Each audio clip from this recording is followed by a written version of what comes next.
The emergency lights flashed red across the enormous chamber of Galactic Council Station Zenith 7. Delegates from 47 different species sat in their designated sections, their various forms creating a strange rainbow of colors and shapes throughout the massive circular room. Some breathed oxygen like humans did, while others floated in specialized containers filled with methane or liquid hydrogen. Despite their differences, every single being in that room shared the same expression on whatever features they possessed: fear. Ambassador Lucas Bennett stood at the human delegation platform, a small circular stage that hovered 3 meters above the main floor. His hands gripped the railing as he watched the holographic display at the center of the chamber.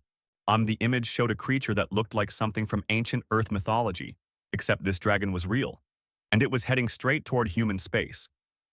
The creature called Skarath measured nearly 200 meters from snout to tail. His scales shimmered between deep purple and black, each one capable of deflecting plasma weapons that could destroy starships. Wings that could blot out a sun folded against his massive body as he moved through space itself, requiring no vessel or breathing apparatus. Energy readings showed power levels inside his body that matched a small star. Lucas had been a diplomat for 12 years, representing humanity in countless negotiations and debates. He had faced angry trade disputes, territorial arguments, and even a few threats of war. But he had never seen the council chamber this quiet, this terrified. The silence felt heavy, oppressive, like the moment before a storm breaks. A voice boomed through the translation system, carrying the clicking sounds of the Zephyrite delegation leader. The human ambassador must understand the gravity of this situation. Scareth is not merely dangerous. He is extinction itself. Lucas took a breath and activated his microphone. I understand your concern, Counselor Vrex. I have read the historical records. But surely there must be some way to communicate with this being, to understand what he wants. A wave of sounds erupted from different parts of the chamber. Some species made rumbling noises. Others clicked or hummed or released scented chemicals that the translation system converted to words. All of them carried the same message. The human was naive. The human did not understand. Or Counselor Thalma of the Centaurian Collective rose from her section, her blue skin glowing softly in the dim light. She was old, nearly 300 years if Lucas remembered correctly, and her voice carried weight that came from experience. Ambassador Bennett, perhaps you do not fully grasp what the Vorkath species represents. Let me share a memory. The holographic display changed, showing archival footage from 70 years earlier. Lucas watched as a planet appeared on screen, covered in gleaming cities and green forests. It looked peaceful, prosperous. Then a shadow fell across the continents. Another dragon, different from Scareth but equally massive, descended from the sky. The footage showed people running, ships trying to evacuate, weapons firing uselessly against the creature's hide.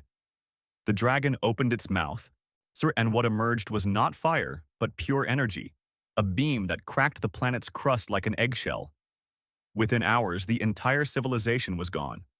4 billion beings, their culture, their history, their dreams, all reduced to floating debris and radiation. That was the Kelvorian homeworld, Thalma said quietly. They were peaceful explorers, scientists, and artists. The Vorkath dragon gave them no warning, no chance to communicate. It simply arrived and ended them. Lucas felt his stomach turn, but he forced himself to keep his voice steady. How many times has this happened? A different delegate answered, this one from a species that resembled a floating mass of tentacles. 17 civilizations over the past 1,000 years. Some were aggressive, some peaceful. Some tried to fight, others tried to flee. The result was always the same. Total annihilation. The holographic display shifted again, now showing the projected path of Scareth's travel. The red line moved through space and ended at a small blue marker. Lucas recognized it immediately. New Haven Colony, a human settlement of 3,000 people on a fertile world near the outer edges of explored space. Farmers, scientists, families, children. Your colony has approximately 48 hours before Scarath arrives, Vrek said. We strongly advise immediate evacuation. Empty the planet completely. Perhaps if there is nothing there to destroy, The dragon will simply move on. Lucas pulled up the communication panel on his platform and sent a quick message to the Council's information network. Data began flowing across his personal screen. Population figures, ship availability, our time required for evacuation. The numbers did not look good. Counselor, even with every available transport ship in that sector, we could evacuate maybe half the population in 48 hours, and that assumes everything goes perfectly with no delays or complications. Silence again. Several delegates looked away, unwilling to acknowledge what that meant. 1,500 humans would be left behind when the dragon arrived. A small voice came from the Mirathi section, a species known for their advanced technology and generally peaceful nature. We have studied the Vorkath for centuries, Ambassador Bennett. They do not negotiate. They do not communicate in any way we understand. They simply arrive at a world, observe it briefly, and then destroy everything. No one knows why. No one has ever survived long enough to ask. Lucas closed his eyes for a moment, thinking of the people on New Haven. He had visited the colony twice, attending harvest festivals and meeting families who had traveled light years to build new lives. He remembered children playing in fields of golden grain, couples walking hand in hand through garden paths, elderly people sitting on porches and telling stories of Earth. He opened his eyes and looked directly at the central camera that broadcast council proceedings across the galaxy. Then we will be the first to try. Humanity will not abandon our people without attempting peaceful contact first. We will not accept that communication is impossible just because others have failed. The chamber erupted in protest. Voices from dozens of species overlapped, creating chaos in the translation system. Some called him foolish, others naive. A few even suggested that humans were demonstrating the kind of arrogance that probably attracted Vorkath dragons in the first place. Lucas ignored them all and opened a direct channel to New Haven. The face that appeared on his screen belonged to Governor Helen Carter, a woman in her 50s with gray hair and worry lines around her eyes. Governor Carter, we have a situation. Governor Helen Carter stood in the Emergency Command Center of New Haven Colony, staring at the message from Ambassador Bennett. Behind her, 6 other colony officials crowded around the display screen, their faces pale as they processed the information. A dragon. An actual spacefaring dragon that had destroyed 17 civilizations, headed directly toward them, on arriving in less than 2 days. We need to start evacuation procedures immediately, said Marcus Webb, the colony's security chief. His hand moved toward the alarm controls, but Helen stopped him with a gesture. Wait, if we trigger a general alarm, we will have panic. People will rush the spaceport, trampling each other to get on ships.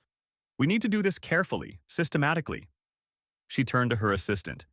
Get me a list of every ship currently on planet or within 6 hours of our location, and send a message to all department heads. Emergency meeting in 20 minutes.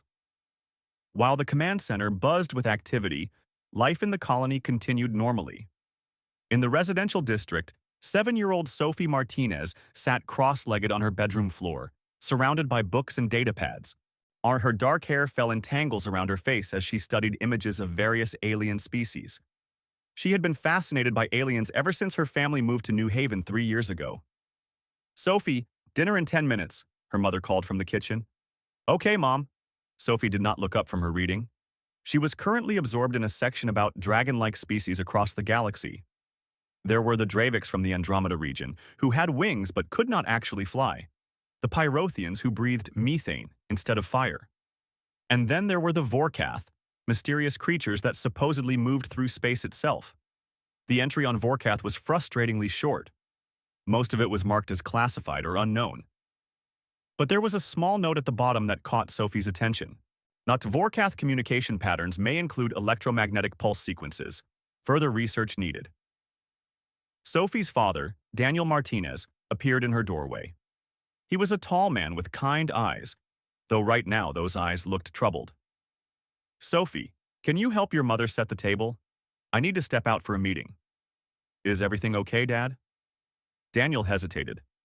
He and his wife Maria were both agricultural scientists, studying how to grow earth crops in alien soil.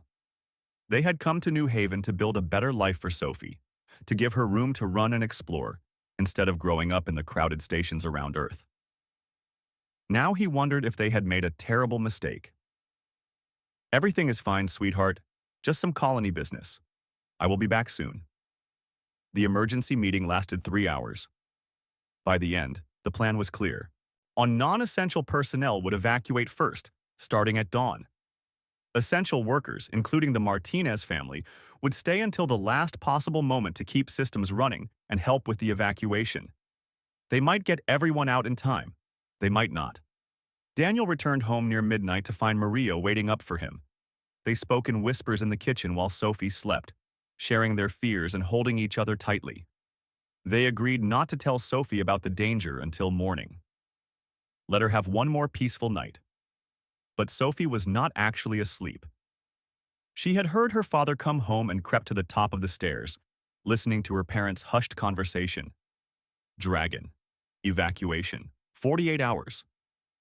Her young mind struggled to process it all, but one thought kept pushing through the fear. Even the dragon was coming here, to New Haven, a real Vorkath dragon. The next morning, the colony announced the situation to all residents. As predicted, panic rippled through the community. People rushed to pack belongings, argued over who should leave first, and flooded the communication lines trying to reach loved ones on other worlds. The spaceport became a chaotic mess of families, luggage, and crying children. Sophie found the chaos overwhelming. She slipped away from her parents while they were sorting through research files, deciding what to save and what to leave behind. She made her way to the colony's small research center, looking for the one person who might answer her questions. Dr. Peter Walsh was the colony's xenobiologist, an older man with a wild gray beard and a habit of talking to himself.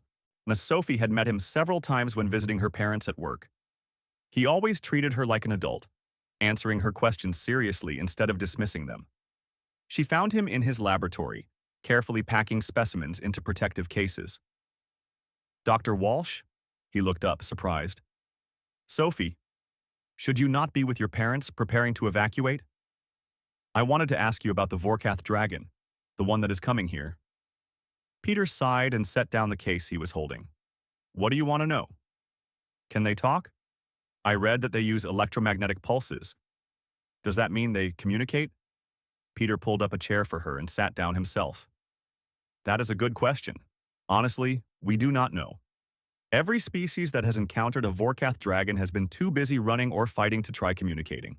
The electromagnetic pulses we have detected might be communication, or they might just be side effects of the dragon's biology. But no one has tried talking to them, not even once? Fear makes people act without thinking, Sophie. When something that big and powerful appears, the instinct is to either attack it or run from it. Very few people have the courage to stand still and try to understand."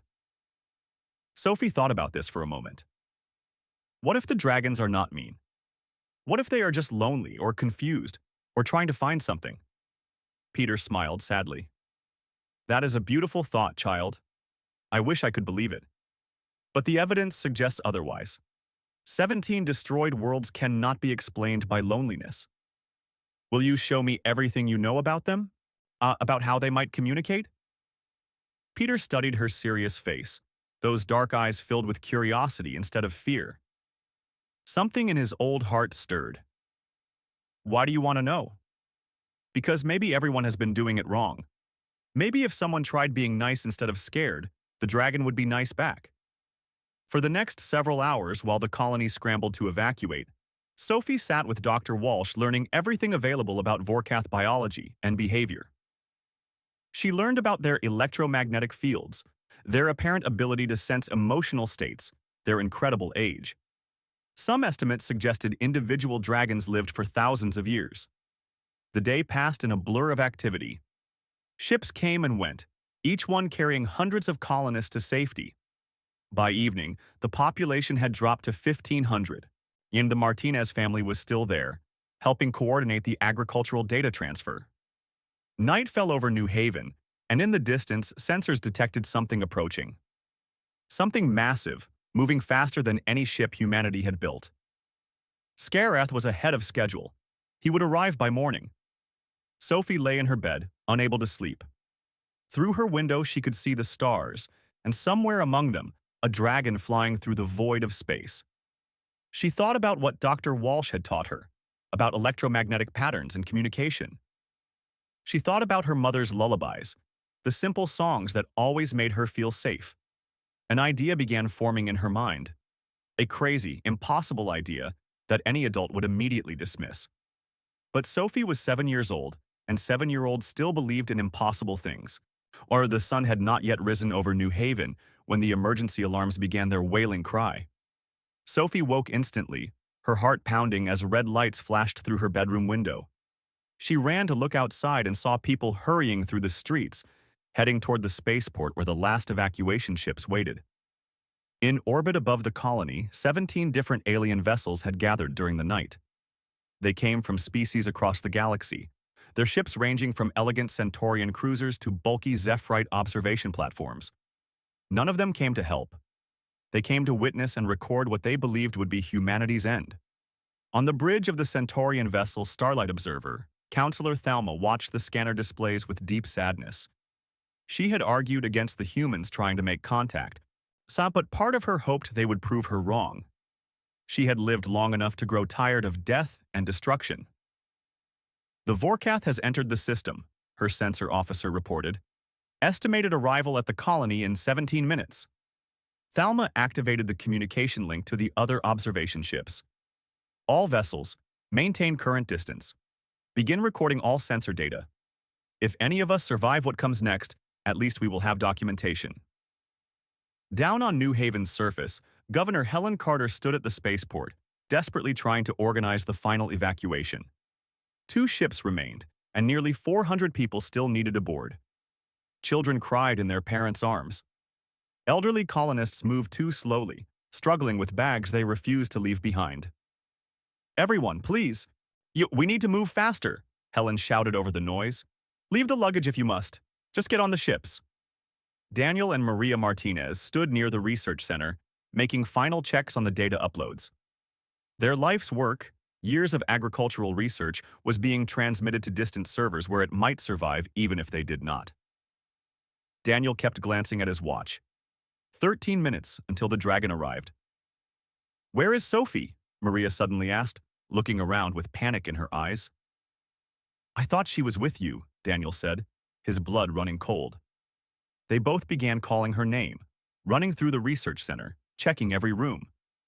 Sophie was nowhere to be found. Sophie was actually halfway across the colony, running as fast as her young legs could carry her. In her pocket, she carried a small audio device Dr. Walsh had given her the previous day. She had recorded something on it, something important. Her plan seemed perfectly clear in her mind, though she knew her parents would never allow it if they knew. She reached the central plaza just as the sky began to darken. At first, she thought it was a cloud passing over the sun, but clouds did not move that fast. The shadow grew larger and larger until it covered the entire colony. Sophie tilted her head back and saw him. Scareth descended from the sky like a falling mountain. His scales reflected the morning light in waves of purple and black that seemed to shift and flow like liquid metal. His wings, each one larger than any building in the colony, spread wide as he slowed his descent. The air itself seemed to vibrate with energy, making Sophie's hair stand on end. The dragon landed in the center of the plaza with surprising gentleness for something so massive. His claws, each one the size of a ground transport vehicle, barely cracked the pavement. He folded his wings against his body and lowered his enormous head, scanning the colony with eyes that glowed like molten amber. In orbit, every alien observer froze in shock. This was not how Vorkath dragons typically behaved. Usually they arrived and immediately began destroying everything in sight. But Scareth was simply standing there, observing, as if waiting for something. At the spaceport, someone screamed, "The dragon! It is here!" The remaining colonists panicked, pushing and shoving to get onto the ships. Governor Carter tried to maintain order, but fear had taken over. In the chaos, both evacuation ships began lifting off, and their captains deciding that saving some people was better than waiting, and potentially saving none. Daniel and Maria watched the ships rise into the sky with horror. They had not found Sophie yet, and now their escape was gone. Maria grabbed her husband's arm, her face pale. We have to find her. We have to find our daughter. In the plaza, Sophie stood alone before the dragon. She was terrified, her whole body shaking, but she did not run. Up close, Scareth was even more incredible than she had imagined. His scales were not just purple and black, she realized. They held thousands of colors, shifting and changing like the surface of a soap bubble. His eyes, those massive glowing eyes, focused on her tiny form. The dragon's head tilted slightly, a gesture that seemed almost curious. An electromagnetic pulse rippled from his body, strong enough to make nearby electronic devices flicker and fail. On the alien observation ships, sensors went crazy trying to measure and interpret the energy patterns. Sophie remembered what Dr. Walsh had taught her. The Vorkath might communicate through electromagnetic pulses. They might sense emotions through energy fields. Every species that had encountered them before came with weapons and fear and aggression. Maybe, just maybe, that was the problem. She reached into her pocket with trembling hands and pulled out the audio device. Her finger hovered over the play button. This was insane. She was 7 years old, standing in front of a creature that had destroyed civilizations. But she had to try. Sophie pressed the button. The device began to play the recording she had made the night before. It was a simple melody, or a lullaby her mother sang to her when she was scared or could not sleep. Sophie's own young voice came from the speaker, humming the tune in soft, gentle notes. The sound was quiet, barely audible, but in the silence of the abandoned plaza it carried. Scareth's eyes changed color, shifting from amber to a softer blue. The dragon made no move to attack, made no threatening gesture. He simply listened to the child's song. Encouraged, Sophie began to hum along with the recording, adding her live voice to the melody. She took a small step forward, then another. Her parents would be terrified if they saw her now, but Sophie felt something she could not explain. An instinct, a feeling deep in her chest that told her this dragon was not evil. He was just very, very old and very, very alone. The dragon lowered his head even further, bringing his massive snout down to Sophie's level. She could feel the heat radiating from his scales, could see her reflection in his giant eye. Slowly, so slowly, she reached out her small hand. Her palm touched the dragon's snout. The scales felt warm and smooth, like polished stone heated by the sun. Energy tingled through her fingers, but it did not hurt. It felt alive, ancient, powerful, but somehow gentle. Then Sophie did something that no being in the galaxy had ever done before. She leaned forward and kissed the dragon's snout, right between his massive nostrils. Scareth's entire body shimmered with light. A sound emerged from the dragon's throat, a deep harmonic rumble that seemed to resonate in Sophie's chest. It was not threatening. It was not the roar of a predator about to strike. Through the universal translators on every observation ship, the sound translated to concepts that no one expected. Wonder, surprise, recognition. On the Centaurian vessel, Counselor Thalma stood with her mouth open, unable to speak. Around her, her crew members stared at their screens in disbelief. "Did that just happen?" someone whispered. The dragon carefully extended one massive claw and touched the top of Sophie's head with impossible gentleness. The gesture was unmistakable. Acknowledgement. Acceptance. Perhaps even affection. Sophie smiled up at the enormous creature. "Hello," she said simply. "My name is Sophie. What is yours?" The electromagnetic pulse that rippled from Scareth was unlike anything the observation ships had ever recorded. It was not the chaotic, destructive energy they had documented in previous Vorkath encounters. This pulse was structured, rhythmic, almost musical. Dr. Walsh's equipment at the research center, still running on emergency power, picked up the pattern and began translating it into something resembling language. On the Galactic Council Station Zenith 7, Ambassador Lucas Bennett watched the live feed with his heart in his throat. He had expected to witness a massacre.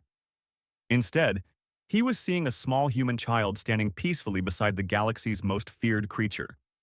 His hands shook as he activated every recording device available. "Get every xenopsychologist we have to analyze this interaction," he ordered his staff. "I want to know what is happening down there."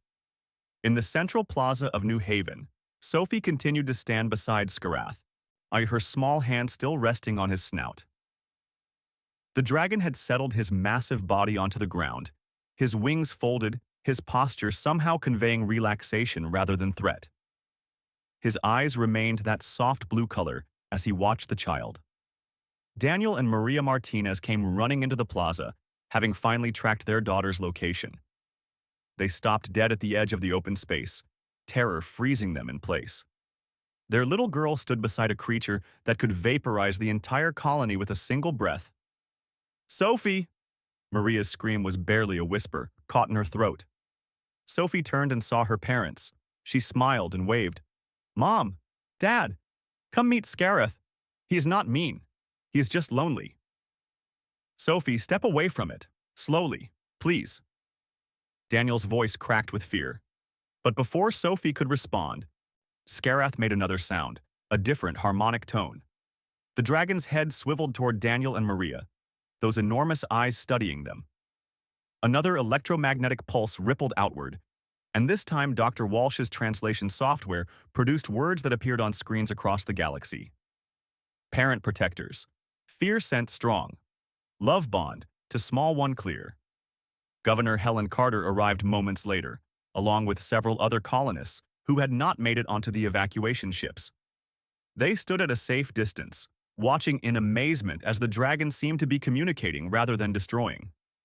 Dr. Walsh came running from the research center, his portable equipment clutched in his arms. He set up quickly at the edge of the plaza, his fingers flying over controls as he tried to refine the translation algorithms. This is incredible," he muttered to himself. "The pulse patterns are definitely language. Complex, layered, but definitely intentional communication."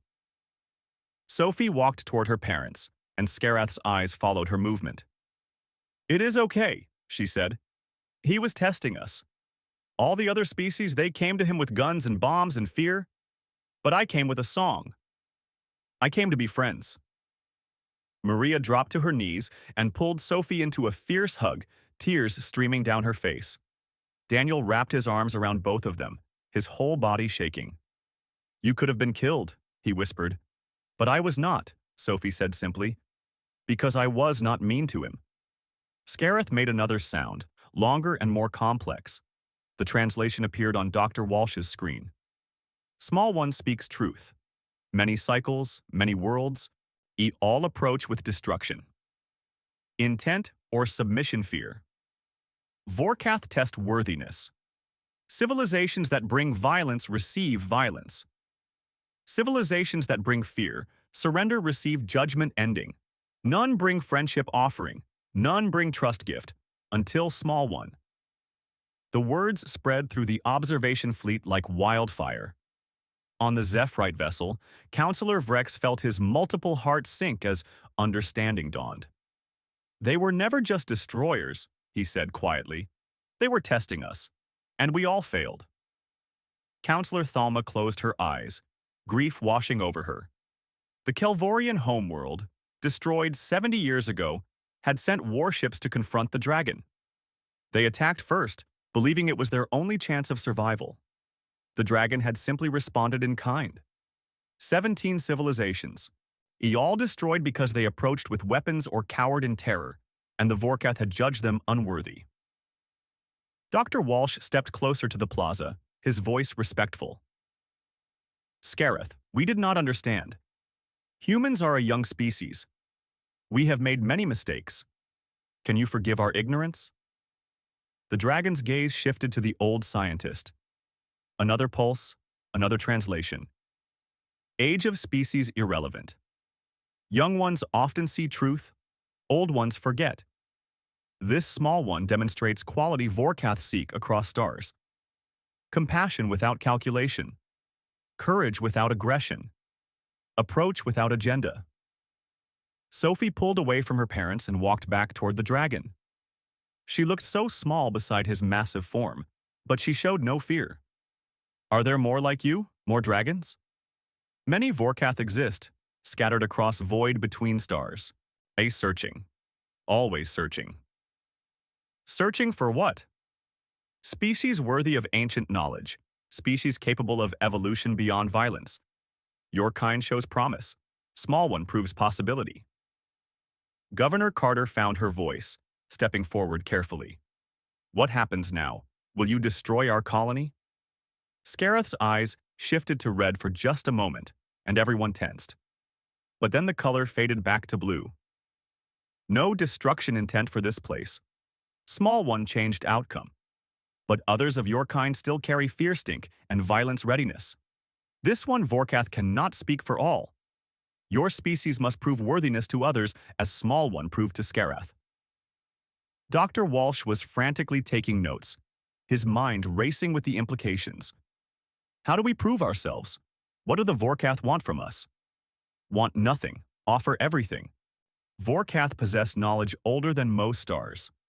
Mathematics of universe fabric. Secrets of matter-energy transformation.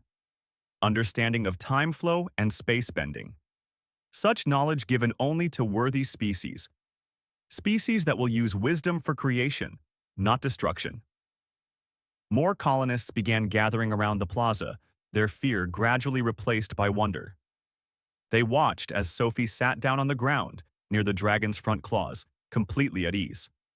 Scareth adjusted his position slightly, creating a sheltered space where the child would be protected from the wind. Ambassador Lucas contacted Governor Carter directly. Helen, we need to document everything. This is the most important first contact in galactic history. Can Dr. Walsh continue translating? He is already on it, Helen replied, her voice filled with awe. For the next several hours, an unprecedented exchange took place. Dr. Walsh asked questions, and Scareth answered through electromagnetic pulses that grew easier to translate as the doctor refined his algorithms. The dragon explained that Vorkath had been traveling the galaxy for millennia, acting as gatekeepers to advanced knowledge. They destroyed civilizations that demonstrated they would use such knowledge destructively. They moved on from civilizations that hid in fear, judging them unready. But Sophie's approach, her innocent offering of friendship without any expectation of reward, had been the first genuine connection Scareth had experienced in over 300 years of testing worlds.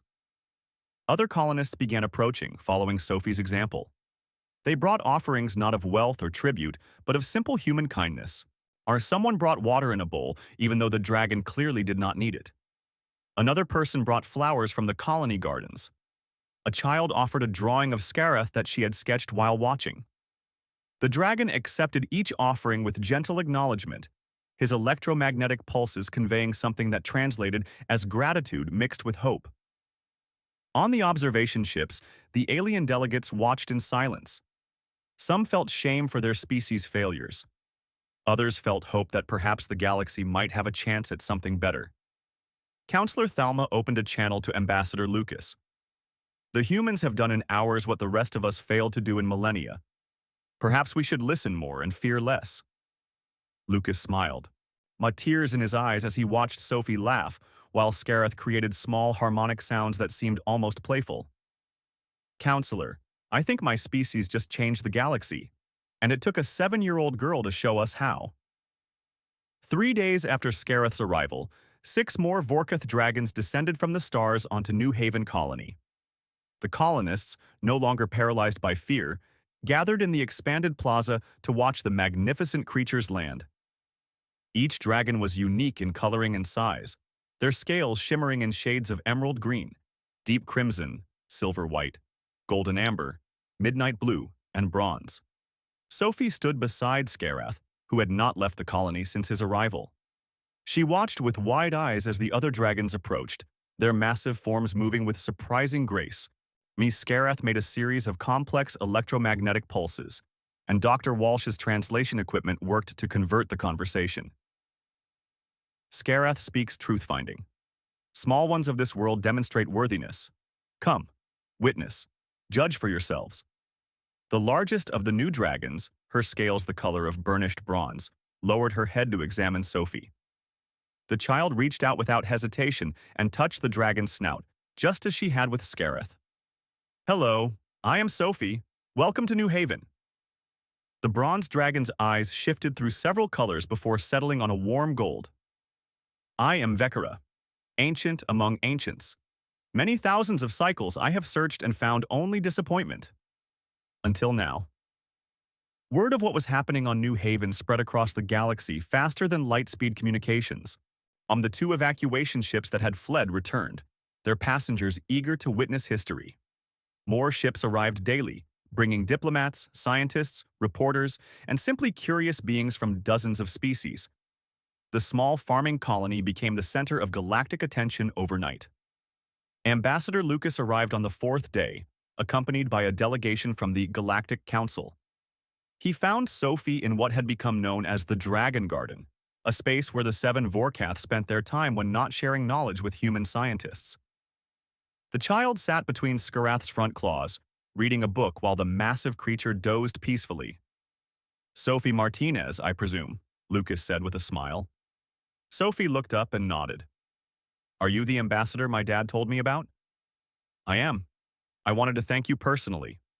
What you did here, approaching Skarath with kindness instead of fear, has changed everything for humanity and perhaps for the entire galaxy." Sophie closed her book and stood up. "I just did what felt right. My mom always says that being nice costs nothing and can earn everything. I think the dragons were just waiting for someone to be nice to them." Skarath stirred, one enormous eye opening to observe the conversation. Lucas bowed respectfully to the dragon, and Skarath made a sound that translated as approval. Over the following weeks, New Haven transformed into something remarkable. The Vorkath began sharing knowledge with humanity, starting with basic concepts and gradually moving toward more advanced understanding.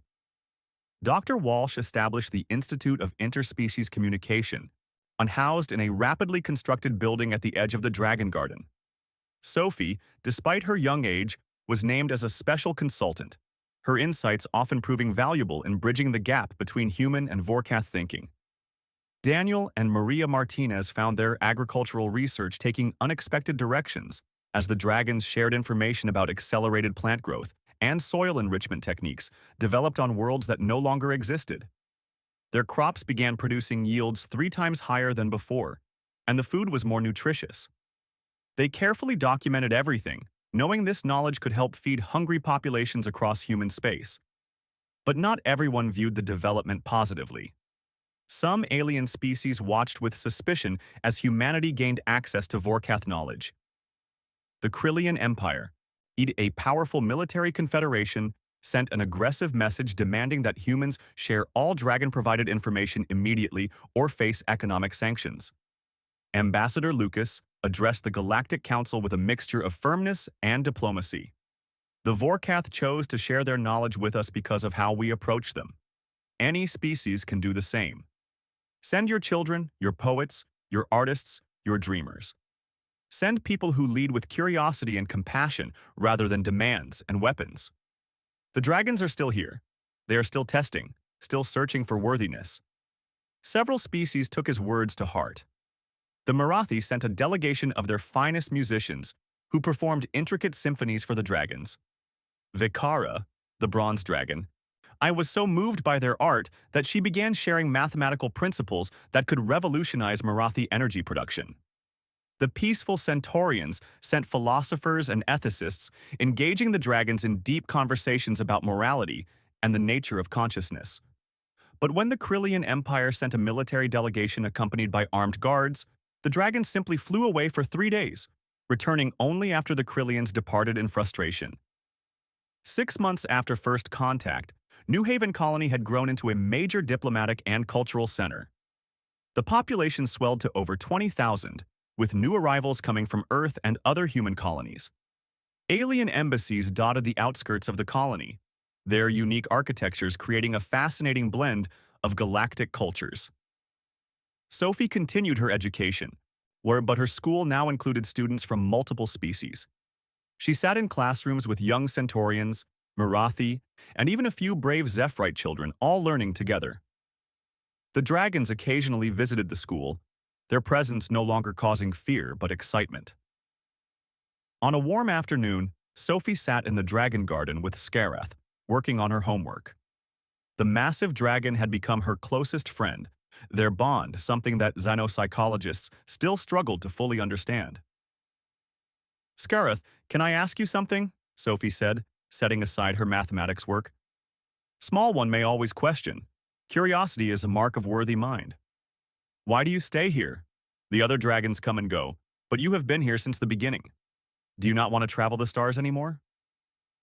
The dragon was quiet for a long moment, his eyes shifting through several colors as he processed the question. Finally, he responded, Scarith has traveled void between stars for many cycles, seen countless worlds, tested thousands of species, always alone, always searching, but Small One gave gift Scarith did not expect. Not just worthiness proof, gave friendship, connection, purpose beyond testing. Scarith chooses to remain because here, Scarith is not alone. Sophie felt tears prick her eyes. She stood and hugged the dragon's massive claw, her small arms barely reaching around the scaled limb. You will never be alone again, I promise. As the sun set over New Haven, casting long shadows across the dragon garden, Maria Martinez came to collect her daughter for dinner. She found Sophie asleep against Scarith's side, the dragon's wing carefully positioned to shelter the child from the evening breeze. Maria smiled and pulled out her communication device, taking a photograph. The image would eventually become famous across the galaxy. A small human child, sleeping peacefully beside a creature that once represented terror and destruction, now a symbol of hope and the power of compassion. Dr. Walsh stood nearby, updating his research notes. You know, he said to Maria, in all my years studying alien species, I never imagined that the key to unlocking cosmic knowledge would be a 7-year-old girl with a kind heart and a lullaby. Maria looked at her sleeping daughter with pride. Sophie has always seen the best in everyone, even dragons, apparently. In orbit above New Haven, the observation ships that once came to witness destruction now served as research vessels and diplomatic platforms. Counselor Thalma stood on the bridge of the Starlight Observer, watching the peaceful scene below through enhanced sensors. 300 years I have served the Galactic Council, she said to her first officer. I have witnessed wars, treaties, first contacts, and catastrophes. But I have never seen anything quite like this. A child changed the galaxy simply by being kind. Her officer nodded. The humans have a saying, I am told. A little kindness goes a long way. Perhaps we should all remember that. Scarith stirred slightly, careful not to wake the sleeping child against his side. He made a soft electromagnetic pulse, barely perceptible, that doctor. Walsh's equipment translated into 2 simple words. Hope restored. And in that moment, beneath alien stars on a small colony world, a new era truly began. An era where the galaxy learned that the strongest force in the universe was not weapons or fear, but the simple courage to approach the unknown with an open heart and a willingness to be kind. Sophie's kiss had changed everything, proving that sometimes the smallest gesture from the smallest person could transform not just one life, but millions. The dragons had found what they searched for across millennia, and humanity had discovered that their greatest strength was not in their technology or their weapons, but in their capacity for compassion. The galaxy would never be the same again. 2/2.